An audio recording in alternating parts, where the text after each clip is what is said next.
I found your child on the balcony, so I brought her here. In the middle of a freezing winter night, the doorbell rang. When I answered it, a police officer was standing there. I didn't understand what was happening.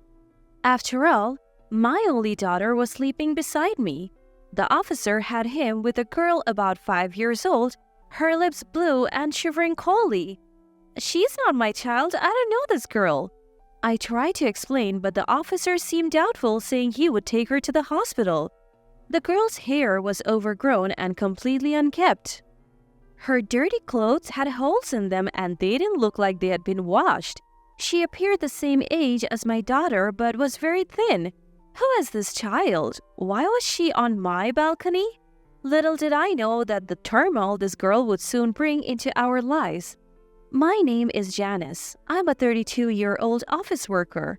I lived on the first floor of an apartment that my parents bought for us, with my high school classmate husband and our 5-year-old daughter, Susie. My husband was also a company employee and often traveled for work. Being a good person, he would cover for his colleagues even on his days off, so he was often away. One day, while my husband was on a business trip, my daughter and I were home alone when the doorbell rang. In the middle of a freezing winter night, I wondered who it could be, and looking through the doorbell camera, I saw it was a police officer. I was baffled by this unexpected visitor, but when I opened the door, he said, I found your child on the balcony, so I have brought her here. I had no idea what he meant. Yes, my daughter is sleeping inside the house. What?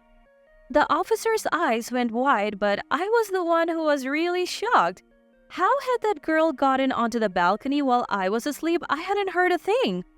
The officer had with him a girl about 5 years old, her lips blue and shivering uncontrollably. It had been so cold that it seemed like it might even snow, so it was no wonder. "She's not my child. I don't know this girl." The officer seemed skeptical even after what I said, but he stated, I'm taking her to the hospital now. The girl looked so cold and pitiful that I brought a warm blanket from the back of the room and wrapped her in it. Her hands were like ice, so young, yet holding back tears and biting her lips without making a sound. Her hair was messy and her collar stained. Hole-ridden clothes showed no signs of having been washed. She looked incredibly thin and pale, as if she was malnourished. Who is this child? Why was she on my balcony? I couldn't help but wonder, and my heart ached thinking about a girl the same age as my daughter in such pain.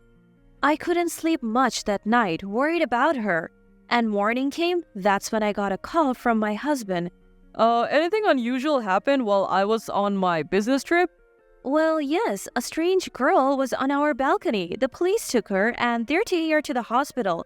I was so surprised. Why didn't you take care of her yourself?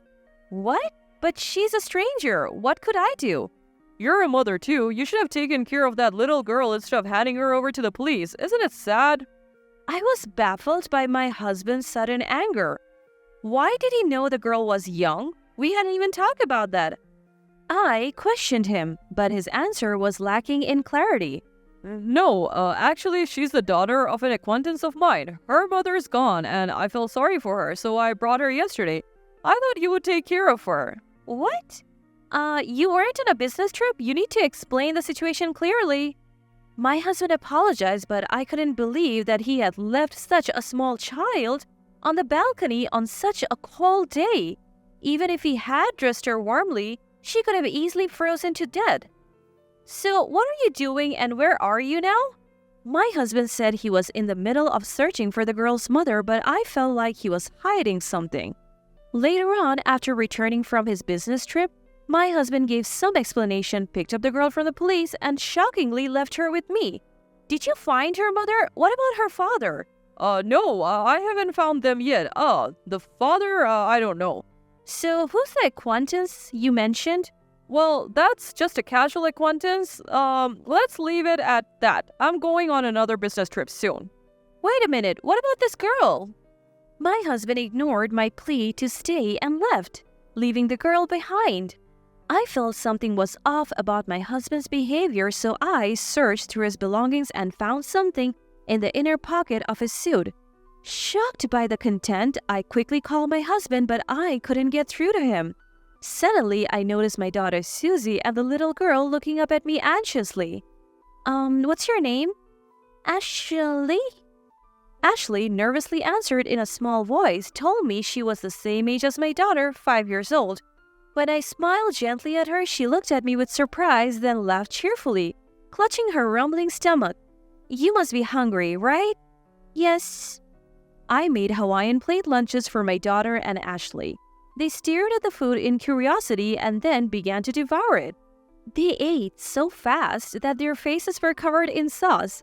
As I reached out to wipe her face with a tissue, Ashley quickly brought both hands to her head, covering it as if protecting herself. The motion gave me an uneasy feeling. It's all right, I'm just going to wipe your mouth, I said gently. With a relieved expression, Ashley turned her face towards me, and after I wiped off the sauce, she began to eat her Hawaiian plate again. After finishing her meal and wearing a completely satisfied expression, it was time to do something about Ashley's dirty body. As I started to undress her for a quick shower, I involuntarily gasped at the sight of her body. What is this? There were countless bruises as if she had been beaten and pinched. Trying not to show my agitation, I led her cheerfully to the bathroom. As I tried to wash her body, Ashley said, "It's okay, I can do it myself," and started to wash her body with cold water. Wait a minute, what are you doing? I accidentally snapped.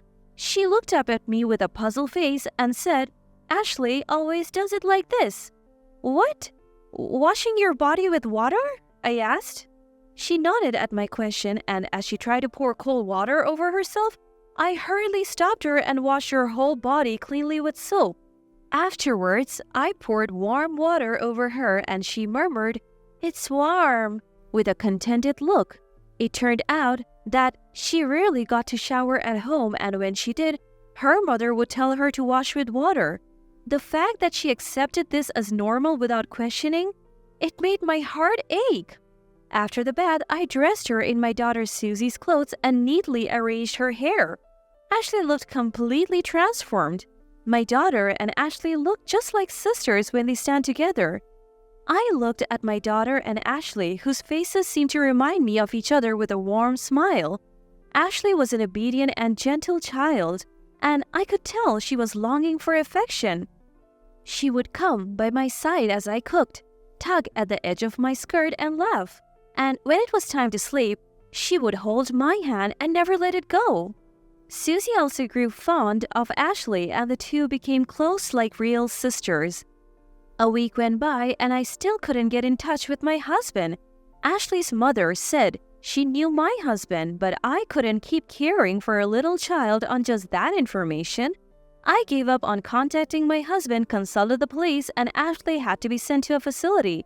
Tears rolled down her big eyes and my heart ached watching her look back at me again and again as the people from the facility took her away. Time continued to pass without any news from my husband until I finally made a decision. 9 years later, I was living with my parents, my daughter Susie, and Ashley in our family home. I had actually adopted Ashley after she was taken to the facility. My parents in our family home treated her like their real grandchild, saying, "She came to us for a reason," and showered her with love. The two girls grew up as sisters and blossomed into beautiful young women. Susie and Ashley's dream of becoming models came true, and lately, they are being featured as beautiful junior models in magazines.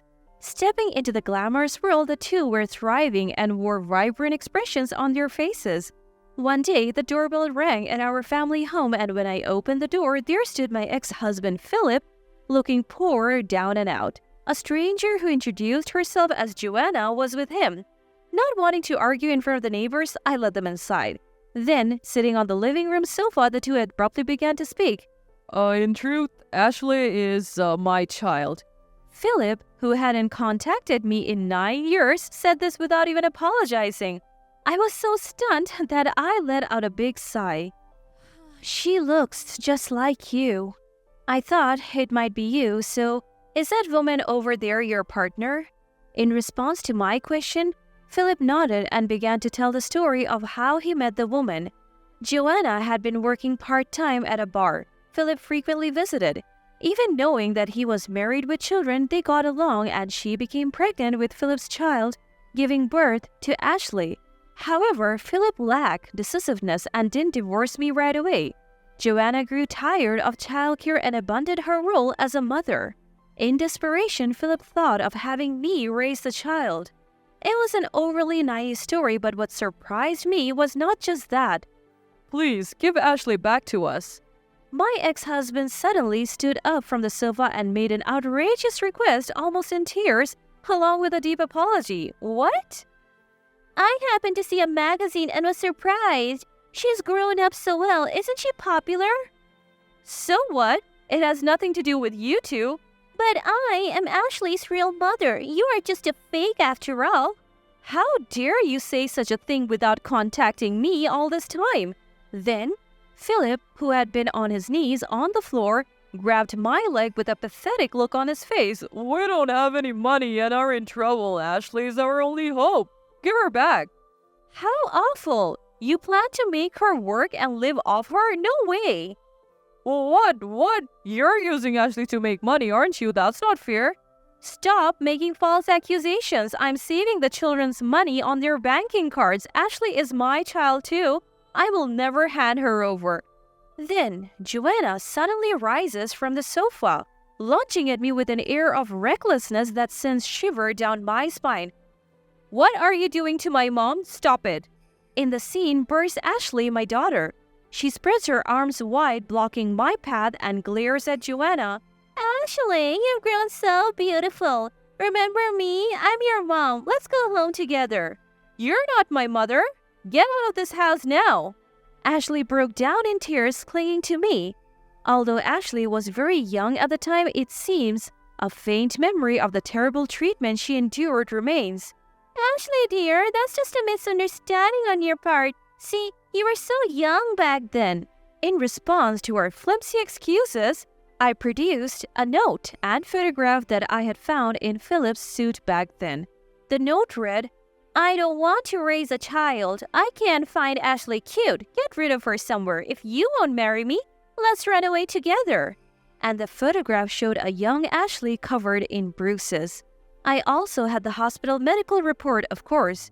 Do you still claim to be her parents after seeing this? That's... You wanted to dump a child you didn't want to raise on me, didn't you? You made this precious child suffer such horrors. That was all Philip's doing. I didn't know anything about it. I was too young to raise a child. It was inevitable. But anyway, I'll take Ashley back now.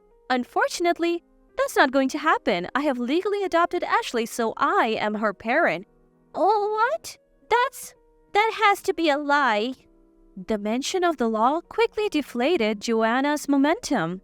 However, Philip seemed to not have given up yet. So, if that's the case, I'll break up with Joanna and let's start over. Susie and Ashley are my children. We'll just go back to being husband and wife, so there won't be any problem, will there? What? What are you saying? You just want things to go your way? Like I will let that happen? Listening to their exchange, I was dumbfounded, then angry. I don't want to have anything to do with these people, not even for a moment. I have more bad news for you, Philip. You and I are no longer married. What?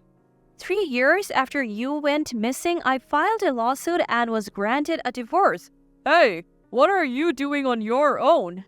Just as Philip was about to grab me, the sound of a police car approached. My parents had called the police after seeing Joanna's aggressive behavior. Well, the police are here now, so please don't come to our house again.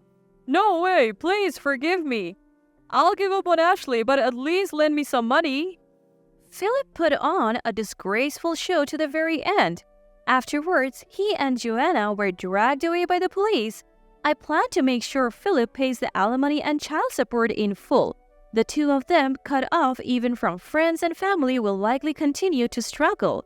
Though there's been much turmoil, the little girl who once trembled in fear has grown splendidly. I will live happily with my parents and 2 loving daughters, looking forward to the future they speak of so full of dreams.